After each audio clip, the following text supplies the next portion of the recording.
aquí en Reporte MN. ¿Qué tal, Abel? Quiero saludarte a ti, el auditorio, a tus órdenes.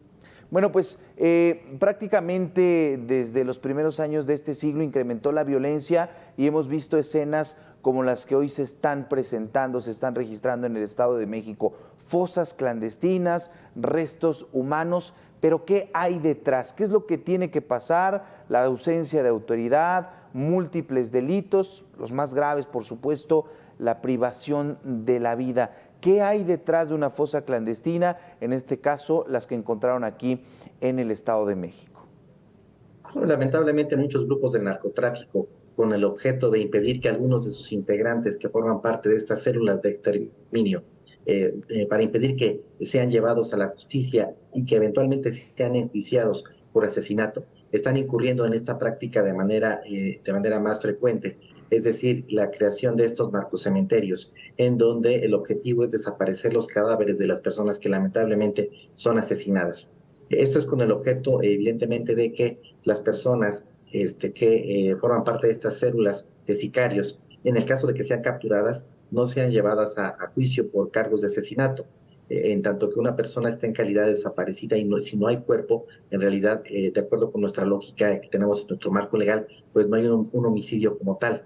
Esta es la razón por la cual en varias entidades del país muchos grupos criminales están generando estos narcocementerios, depositando los cadáveres, pues, tratando de que no sean encontrados e incluso estableciendo cordones de seguridad en torno a estos espacios que suelen ser casas, terrenos, zonas despobladas. En ocasiones incluso llegan a estar ubicadas dentro de zonas urbanas, pero con el objeto de que los restos de las personas asesinadas no sean encontradas.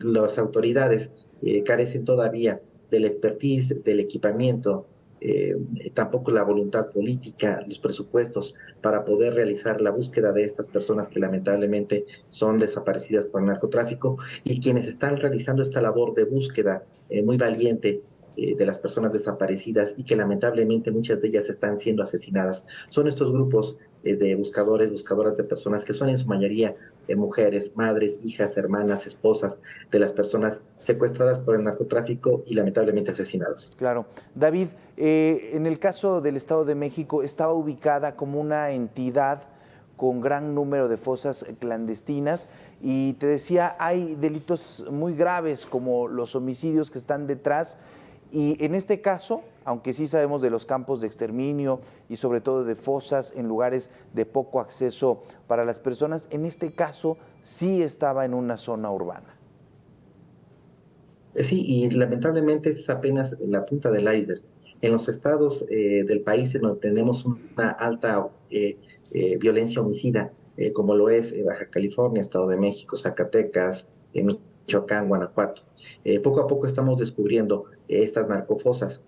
Incluso en algunos estados del país hay una variación, una disminución en el número de homicidios. Me pesa mucho decirlo, pero en paralelo a esta aparente reducción en el número de homicidios, lo que tenemos también es un incremento en el número de personas que están siendo reportadas como desaparecidas.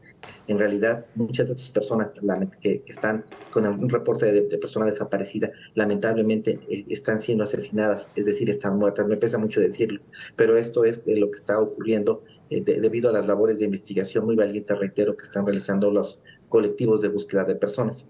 Entonces, para hacer un conteo adecuado y correcto de lo que está ocurriendo en cuanto al número de homicidios, tendríamos que paulatinamente ir sumando, por un lado, los homicidios que son registrados por los servicios médicos forenses estatales, con los registros de las personas que están siendo encontradas en estas narcofosas.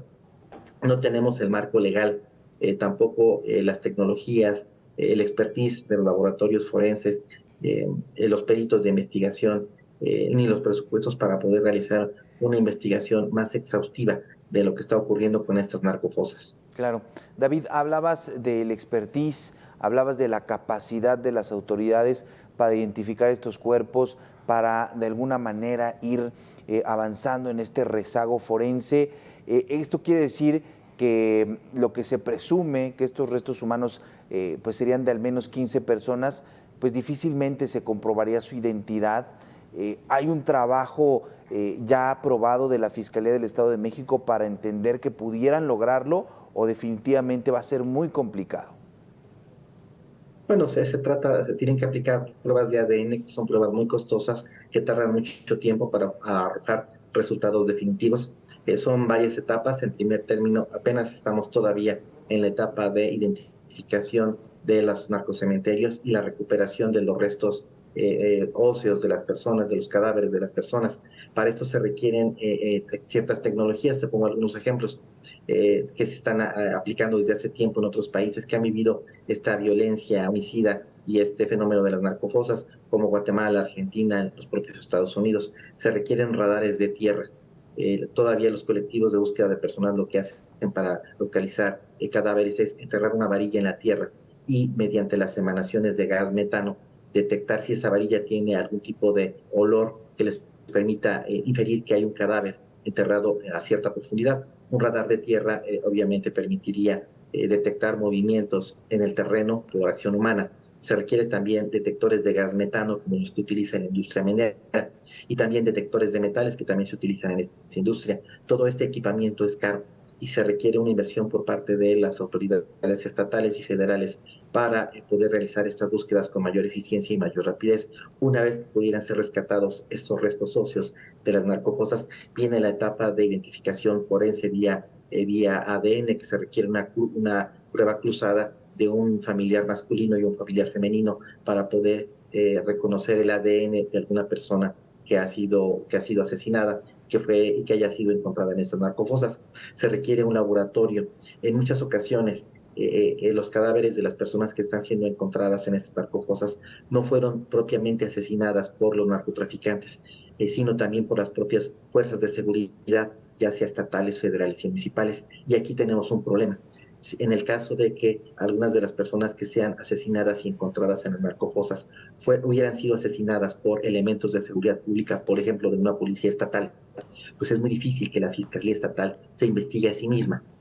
En algunos países los laboratorios de identificación forense son independientes y ya no dependen de las autoridades. Es demasiado pedirle al propio Estado mexicano que se investigue a sí mismo. Te pongo un caso extremo, Sí. el caso que todos conocemos de Ayotzinapa, en donde, pues justamente por haber tenido participación las fuerzas federales en la desaparición y asesinato de los jóvenes de la normal rural de Ayotzinapa, ha demorado mucho la investigación y está todavía en un callejón sin salida. Esta es la complejidad que tenemos actualmente en México, en varios estados del país, como el Estado de México, en donde el hallazgo de estas narcofosas está generando esta situación de conflicto y que está poniendo en vilo a muchas familias. Platicamos esta noche con David Saucedo, él es especialista en seguridad y bueno, pues triste, así es la realidad en el Estado de México con este hallazgo de restos humanos de al menos 15 personas en una fosa clandestina, en una narcofosa ubicada en una zona urbana. David, muchísimas gracias por esta información. Muchas gracias a ti, Abel, un abrazo. Muy buena noche. Vamos con otro tema. Este 18 de enero se cumplen 4 años